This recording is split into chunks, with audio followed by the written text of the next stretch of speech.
In the deserts of ancient Iraq, beneath layers of sand and forgotten time, lie clay tablets inscribed with humanity's oldest stories. They speak of beings called the Anunnaki, gods who descended from the heavens in celestial boats, who taught humans agriculture, mathematics, and astronomy, who walked among us, who shaped our destiny. But here's what makes these texts extraordinary. They don't describe gods in clouds. They describe beings in vehicles. They give genealogies, detailed family relationships, political conflicts. They describe technology, knowledge that shouldn't exist 5,000 years ago.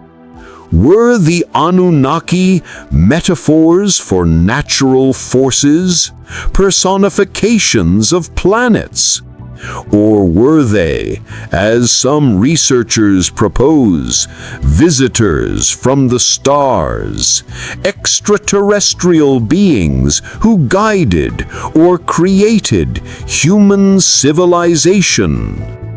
Tonight, we investigate the oldest mystery in recorded history, the gods who came from the sky. And the question that won't go away: were they real? The Sumerians appeared suddenly in southern Mesopotamia around 4500 BCE, and by 3500 BCE had developed the world's first known civilization. Not gradually, not through obvious evolution from earlier cultures. Suddenly, with writing, advanced mathematics, astronomy, irrigation systems, urban planning, and complex theology, all appearing essentially complete. This rapid emergence has puzzled historians for centuries. How did a people with no apparent predecessor achieve such sophistication so quickly? The Sumerians themselves provided an answer. They said the Anunnaki taught them, gods who came from the sky, from a place they called Nibiru, and who gave humanity the gifts of civilization. Modern scholarship treats this as mythology, symbolic explanations for natural phenomena or societal development. The Anunnaki are interpreted as personified planets, deified kings, or metaphors for agricultural cycles. But in 1976, author Zecharia Sitchin published The 12th Planet, proposing something radical. What if the Sumerians meant exactly what they said? What if the Anunnaki were extraterrestrial visitors from another planet in our solar system? What if ancient Sumerian texts are historical records of humanity's first contact with non-human intelligence? Sitchin's theories have been widely dismissed by mainstream scholars. His translations are contested, his astronomical claims don't match current planetary science, yet his core question remains compelling. Why do the oldest human texts describe gods who behave remarkably like physical beings with advanced technology, rather than abstract divine entities? Today, we examine the evidence, the Sumerian texts themselves, the archaeological record, the astronomy, the mythology. We'll explore both mainstream interpretations and alternative theories. We'll investigate what makes the Anunnaki story unique among ancient mythologies, and we'll ask whether modern science, astrobiology, archaeology, genetics provides any support for extraordinary claims about humanity's origins. Because whether the Anunnaki were gods, metaphors, or visitors, their story reveals something profound about how humans understand themselves, their past, and their place in the cosmos. To understand the Anunnaki, we must first understand Sumer, because the sophistication of Sumerian civilization is central to why alternative theories gain traction. Around 3500 BCE, the Sumerians built the world's first cities, Uruk, Ur, Eridu, Nippur. These weren't villages that gradually grew. They were planned urban centers with populations in tens of thousands. They had writing. Cuneiform script appeared essentially complete. The earliest texts aren't primitive scratches. They're sophisticated accounting documents, religious texts, and administrative records. Writing didn't evolve slowly. It emerged fully functional. Mathematics. The Sumerians used a base 60 numerical system, sexagesimal, that we still use today for time, 60 seconds, 60 minutes, and angles, 360 degrees in a circle. They understood complex mathematics, including geometric progressions and quadratic equations. Why base 60? We don't know. It's computationally elegant, but seems arbitrary. Astronomy. The Sumerian texts describe the solar system, including outer planets not visible to the naked eye. They tracked planetary movements with precision that wouldn't be matched again for millennia. They knew Earth was round and orbited the Sun, heliocentrism, thousands of years before Copernicus. Engineering. The Sumerians built massive ziggurats, stepped pyramid temples, requiring advanced knowledge of architecture, mathematics, and labor organization. They created sophisticated irrigation systems that transformed desert into agricultural heartland. Law. The Code of Ur-Nammu, 2100 BCE, predates Hammurabi's code by 300 years and shows remarkably advanced legal thinking, proportional punishment, monetary compensation, presumption of innocence. Medicine. Sumerian medical texts describe surgical procedures, pharmaceutical recipes, and diagnostic techniques. They understood anatomy, prescribed specific treatments for specific ailments, and practiced surprisingly advanced medicine. This wasn't gradual development. This was an explosion of civilization appearing almost fully formed. Archaeologist Samuel Noah Kramer called it, "History begins at Sumer," because so many fundamental aspects of civilization, writing, law, schools, medicine, agriculture, first appear in the archaeological record in Sumer. The question is, why? How did this happen? Mainstream archaeology explains it through a confluence of favorable conditions: the fertile Tigris and Euphrates river system, agricultural surplus allowing specialization, trade networks facilitating knowledge exchange, and cumulative cultural development building on earlier Neolithic innovations. This is reasonable. Civilizations do arise when conditions are right, but it doesn't fully explain the completeness and sophistication of early Sumerian achievement. Most civilizations show gradual development. Pottery gets more refined over centuries. Writing evolves from pictures to abstract symbols. Mathematics advances incrementally. Sumer seems to skip steps. The Sumerians offered their own explanation. They said everything: writing, agriculture, mathematics, law, kingship was given to them by the Anunnaki. Not metaphorically. The texts are explicit. These gods taught specific skills, held schools, passed down knowledge. The Epic of Atrahasis describes how the Anunnaki created humans to work for them, to dig irrigation canals and farm the land.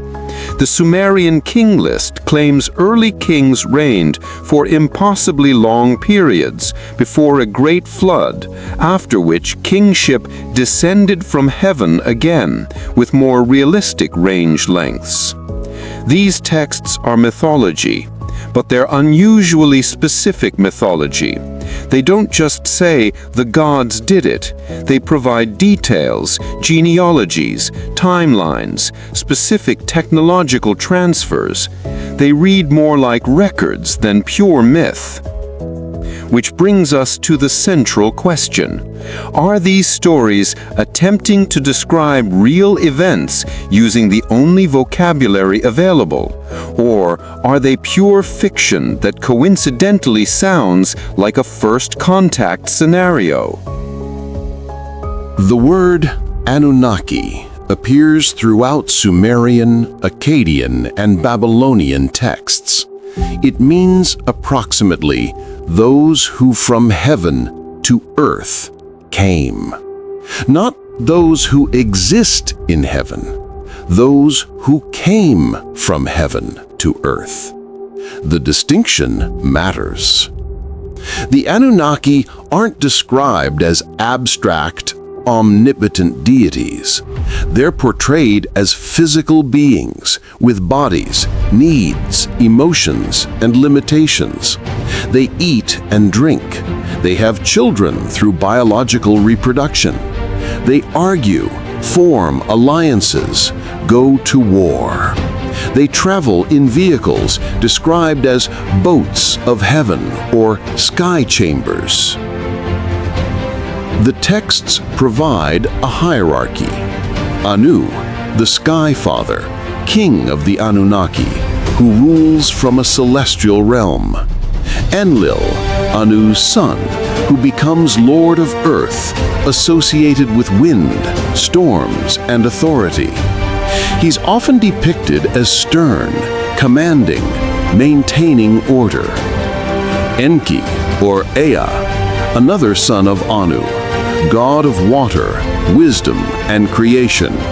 He's portrayed as sympathetic to humans, teaching them skills, warning Atrahasis of the coming flood. Ninhursag, or Ninmah, mother goddess, associated with birth and creation. Some texts describe her role in fashioning humans from clay mixed with divine blood. These aren't distant, unknowable gods. They have personalities, politics, rivalries. The texts describe conflicts between Enlil and Enki over how to treat humanity, family disputes over inheritance and authority, very human, or rather human-like, behavior.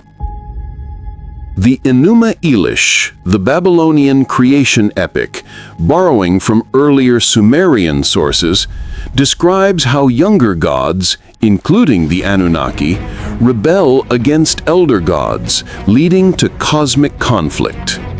Marduk, a younger deity, defeats Tiamat, the primordial chaos, and creates the world from her body.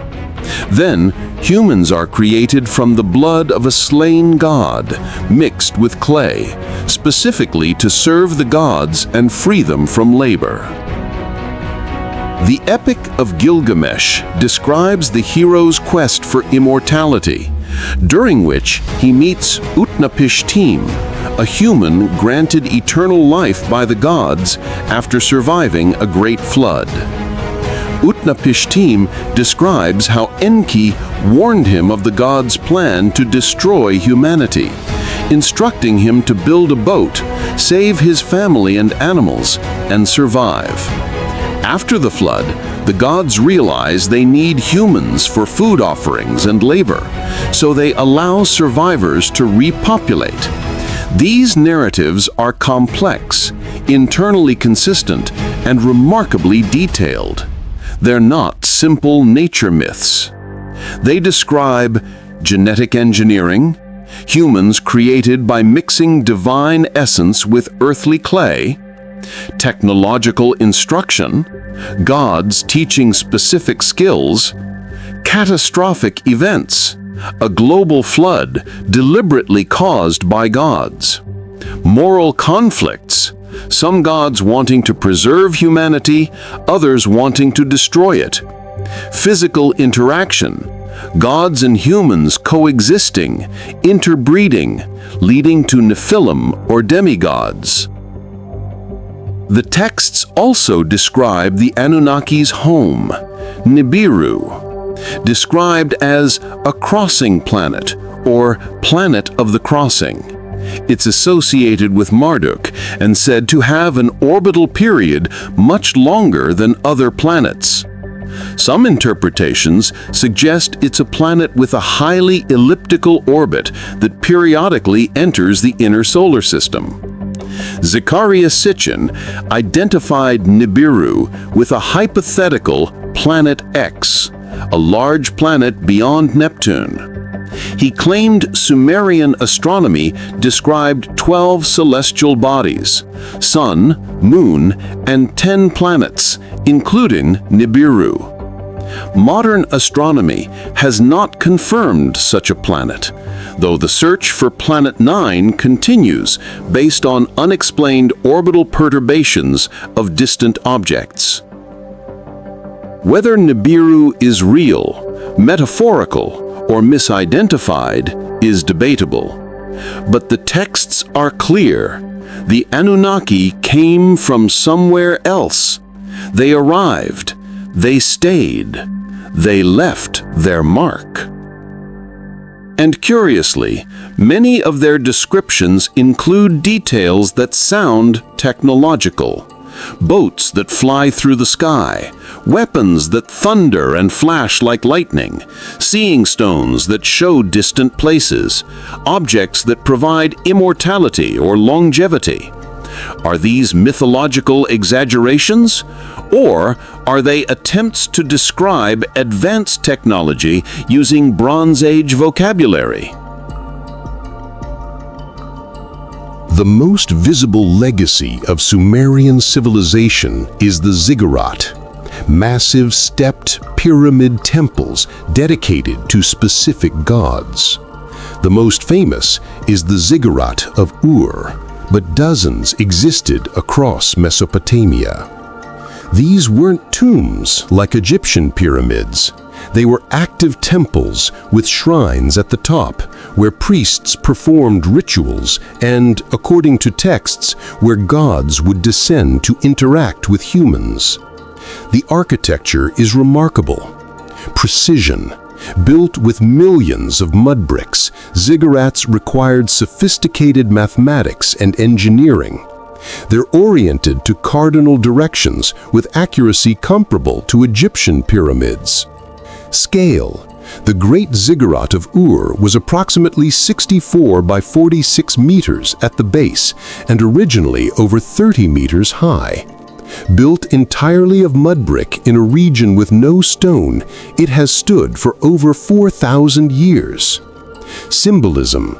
The stepped design represents mountains, connecting earth to heaven. Each level corresponds to celestial realms. The summit shrine is where heaven and earth meet. Function. Texts describe ziggurats as landing places or bond between heaven and earth. The Sumerian word for ziggurat includes concepts of raised platform and mounting. Now, here's where alternative theories become interesting. If you were an ancient person witnessing spacecraft landing, how would you describe it? You might say a boat of heaven descended to a raised platform, exactly how ziggurats are described. Mainstream archaeology interprets ziggurats as symbolic mountains, connecting humans to the divine realm above. Mesopotamia lacks natural mountains, so ziggurats recreate that sacred geography. The summit shrine is where priests commune with gods, metaphorically ascending to heaven. This interpretation is supported by extensive textual evidence describing religious rituals, priestly functions, and the symbolic theology of the ziggurat. There's no question they were religious structures. But alternative theorists note: 1. Massive construction effort. Building ziggurats required enormous resources. Entire cities mobilized for generations. Why invest such effort in symbolism unless the function was crucial? 2. Specific locations. Ziggurats weren't randomly placed. They occupied carefully selected sites, often rebuilt on the same spot for centuries. Were these locations significant for technological reasons, navigation points, energy sources, or communication nodes? 3. Advanced knowledge required. The mathematical precision of ziggurat construction suggests sophisticated engineering knowledge. Where did this come from if civilization appeared suddenly? 4. Similar structures worldwide. Pyramids and stepped platforms appear independently in Egypt, Mesoamerica, Peru, China, and Indonesia. All are described as places where gods descended or humans ascended. Is this convergent cultural evolution or evidence of a common source teaching similar construction techniques? The Anunnaki ziggurat in Babylon is believed to be the historical basis for the biblical Tower of Babel. Humanity attempting to build a structure reaching heaven, which God destroyed by confusing languages. Interestingly, the Genesis account suggests humans originally shared one language, Sumerian perhaps, and possessed advanced construction knowledge. The tower's destruction prevented them from achieving anything they set their minds to, implying significant capability. What if the Tower of Babel story preserves memory of a real event? Humans attempting to build a structure for a specific technological purpose, which was disrupted. This is pure speculation, but the story's specificity is notable. Recent archaeological work using ground-penetrating radar and LiDAR has revealed that many ancient Mesopotamian sites are far larger than visible ruins suggest. Entire city complexes lie buried. Some ziggurats may have had subterranean components, chambers, tunnels, storage areas. What were these for? We may never know. Most ziggurats are eroded ruins, but their existence demonstrates that ancient Mesopotamians possessed sophisticated engineering and could mobilize enormous resources for projects their texts explicitly describe as connections to heaven, or, in alternative interpretation, landing platforms for visitors.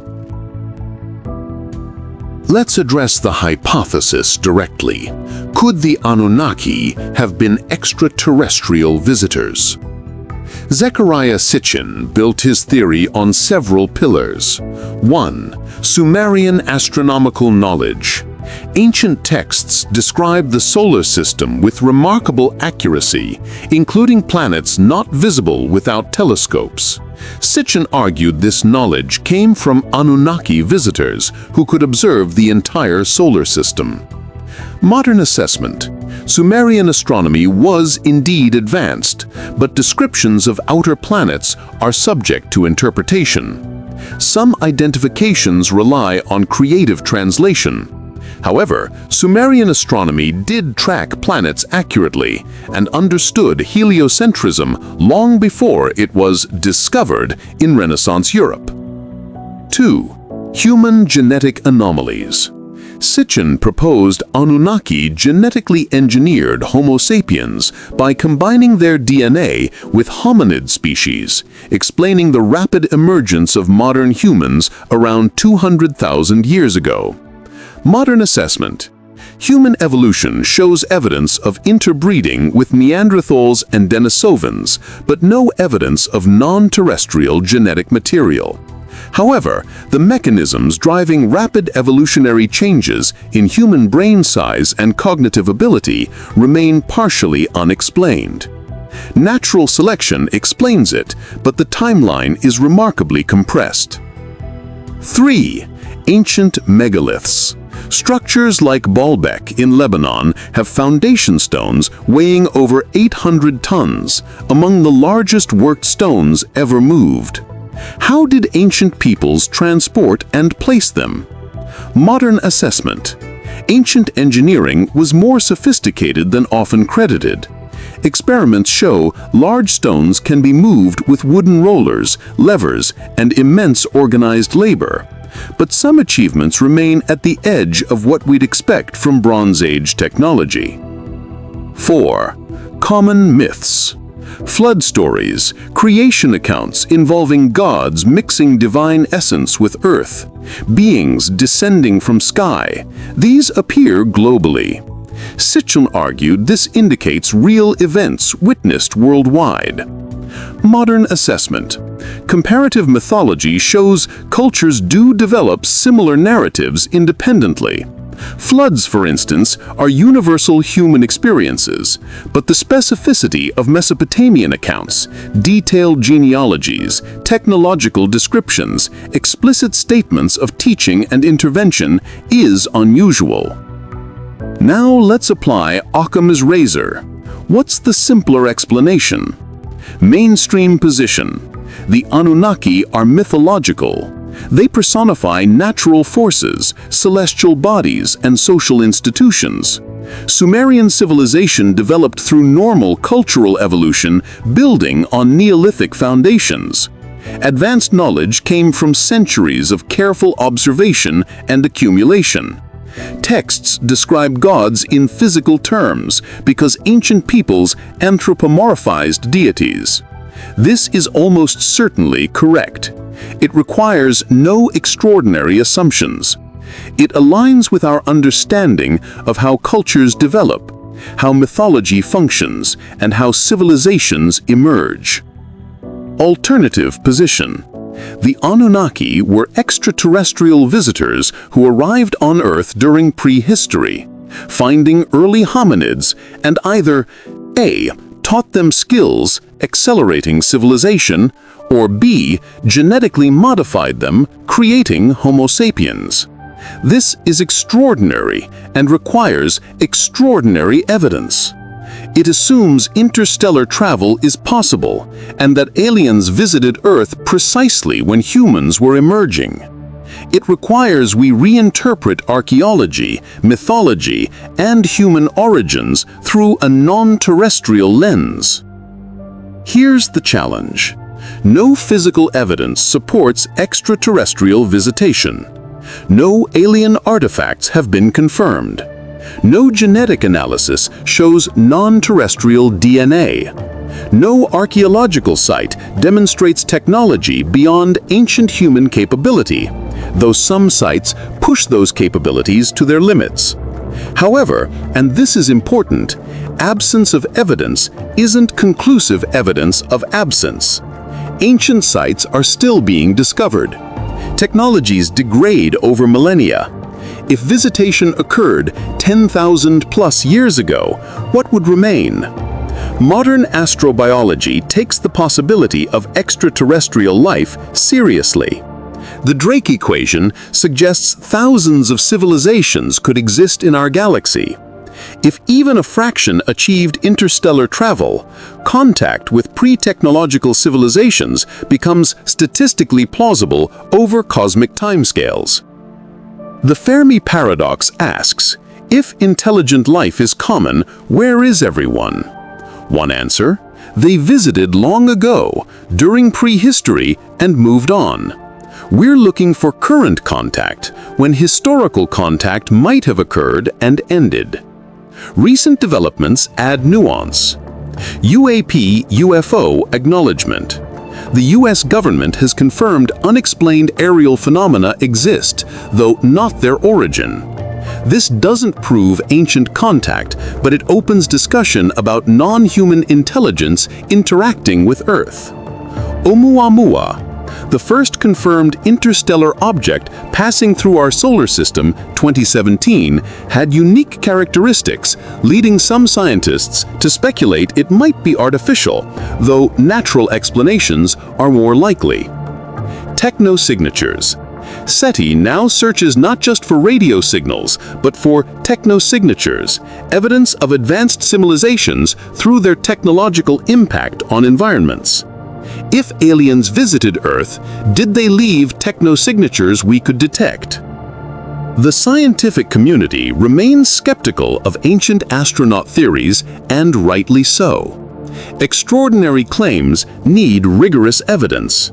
But science also remains open to evidence if it appears. The question isn't, do we believe in ancient aliens? It's, what would constitute proof, and have we found it? So far, no. Before concluding extraterrestrial visitors are the only alternative to pure mythology, we should examine other interpretations that bridge mainstream and fringe theories. 1. Advanced prehistoric civilization. What if the Anunnaki were human, but from an earlier advanced civilization lost to history? The Younger Dryas impact hypothesis proposes that around 12,800 years ago, a comet impact caused global catastrophe, destroying advanced cultures and forcing humanity to rebuild. If a sophisticated Bronze Age equivalent or even more advanced civilization existed before this event, survivors might have traveled to Mesopotamia with preserved knowledge, becoming the gods who taught the Sumerians. Over generations, their human origin might be forgotten, replaced by divine mythology. This explains advanced knowledge without requiring extraterrestrials. It's supported by Göbekli Tepe, 11,600 years old, sophisticated megalithic construction predating agriculture. Submerged cities, structures found underwater off India, Japan, and the Mediterranean, dating to when sea levels were lower. Genetic bottlenecks, human population drastically reduced around 12,000 years ago. 2. Psychedelic revelation. Shamanic traditions worldwide use consciousness-altering substances to access other realms and communicate with beings. What if Sumerian priests used psychedelics found in plants native to Mesopotamia and interpreted their visions as encounters with gods? The detailed, consistent nature of Anunnaki descriptions might reflect archetypal visions emerging from altered consciousness, explaining why gods seem both real, that is, experienced directly, and otherworldly. This doesn't explain technological knowledge transmission, but it explains the conviction that gods were real, physical beings. 4. Cargo cult analogy. When advanced cultures contact primitive ones, the less advanced often deify the visitors. Pacific Island cargo cults worshipped American soldiers as gods who brought miraculous technology. Within generations, these encounters became mythology. What if something similar occurred in prehistory? Not necessarily aliens, perhaps an unknown advanced human culture encountering Neolithic Mesopotamians. The encounter would be remembered as divine visitation. 5. Astronomical symbolism. The Anunnaki might represent planets and celestial cycles personified. Ancient astronomy was sophisticated, and tracking planetary movements was crucial for agriculture and calendars.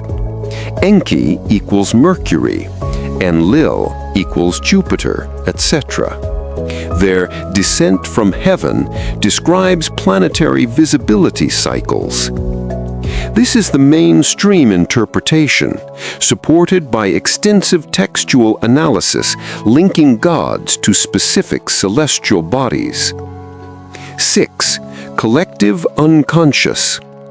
Carl Jung proposed humans share a collective unconscious containing universal archetypes. The Sky Father, Earth Mother, Trickster, Creator appear in all mythologies because they reflect innate psychological structures. The Anunnaki might be Mesopotamian expressions of universal archetypes given local cultural specificity. This explains why similar myths appear globally without requiring actual contact. 7. Political legitimation. Kings claimed divine descent to justify authority. The Anunnaki mythology might be political propaganda, explaining royal power as divinely ordained. As kings changed dynasties, new gods, that is, new kings' ancestors, were added to the pantheon. This is historically well documented. Egyptian pharaohs claimed to be gods. Japanese emperors descended from Amaterasu. European kings ruled by divine right. Sumerian kings likely used Anunnaki lineage similarly. Each interpretation has merit. The truth might combine elements: real astronomical observations, celestial symbolism, historical rulers deified over time, political legitimation, inherited knowledge from earlier advanced cultures, prehistoric civilization, psychological archetypes, collective unconscious, altered consciousness experiences, shamanic visions. The extraterrestrial hypothesis is one possibility among many, but it requires more evidence than currently exists. So, who were the Anunnaki? Visitors from the stars, Earth's first gods, or something else entirely? The honest answer is, we don't know. And that's what makes this mystery enduring. What we do know, the texts are real. Thousands of Sumerian tablets describe the Anunnaki in remarkable detail. These aren't modern fabrications, they're genuine ancient documents. The civilization is real. Sumer's sophistication is undeniable. Whether it developed naturally or received help, it represents one of humanity's greatest achievements. The questions remain. How did complex civilization emerge so suddenly? Where did the advanced knowledge come from? Why are the mythologies so specific and detailed? The evidence is ambiguous. Nothing definitively proves extraterrestrial contact, but nothing definitively disproves it either. We're left with intriguing possibilities and insufficient data. Here's what's fascinating. This mystery touches something fundamental about human nature. We want to know our origins. We want to understand where our knowledge comes from. We want to believe we're connected to something larger, whether that's gods, aliens, or a forgotten human heritage. The Anunnaki story suggests we might be more than we appear, that our ancestors knew things we've forgotten, that the cosmos might be populated with intelligence, some of which may have visited Earth. Modern science takes these questions seriously, just not the specific ancient astronaut answers. Astrobiology searches for life. SETI listens for signals. Archaeologists excavate new sites that push back the timeline of civilization. Geneticists map human origins with increasing precision. Maybe one day we'll find proof, an artifact that definitively shows non-human origin, a genetic marker that can't be explained terrestrially, a signal from space that confirms we're not alone. Or maybe we'll conclusively prove the Anunnaki were purely mythological, complex cultural expressions of natural phenomena and human psychology. Either way, the search teaches us about ourselves, about how we create meaning, build civilizations, and reach for the stars, whether those stars contain gods, aliens, or simply more questions. The Sumerian scribes who carved cuneiform into clay tablets 5,000 years ago were asking the same questions we ask now. Where do we come from? Are we alone? What is our purpose? They believed the Anunnaki provided answers. We're still searching for ours. This is Myths of the Cosmos. If you want to explore more mysteries where ancient wisdom meets modern science, where the past holds secrets we're only beginning to understand, subscribe to our channel. Because whether the Anunnaki were gods, visitors, or metaphors, their story reminds us that humanity has always looked to the heavens and wondered, what if? Until next time, keep questioning, keep exploring, and keep looking up. The cosmos has more mysteries than we can imagine, and some of those mysteries might be looking back